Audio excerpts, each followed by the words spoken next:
దేవుడు new God అయినా, పాత అయిన కాదైనా, కొత్త గాడు పాతోడు కాదాయన, కొత్త. అందుకనే నేను దేవుణ్ణి ప్రేమిస్తున్నానంటే ఖచ్చితంగా నేను ఆయన వాక్యాన్ని నేను చదువుతాను. నేను ప్రేమిస్తున్నానంటే నా క్రియలు ఏంటంటే నేను బైబిల్ని చదువుతా, ఖచ్చితంగా నేను బైబిల్ని ఫాలో అవుతా, దాని ప్రకారం నేను ఉండడానికి నాకు ఎబిలిటీ లేకపోయినా నేను ట్రై చేస్తా. అదే కీ. అర్థమవుతుందా?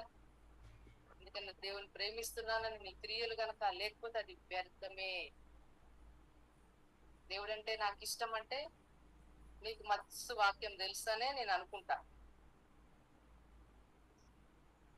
ఓకే, దేవుడంటే నాకు బాగా ఇష్టం అంటే ఖచ్చితంగా నువ్వు ఎక్కడా కూడా నువ్వు కన్ఫ్యూజ్ కావాలని నేను నమ్ముతాను ఈ విషయంలో. ఎందుకంటే దానికి కీయే కదా వాక్యం అనేది, దాని కీయే కదా టంగ్స్ అనేవి.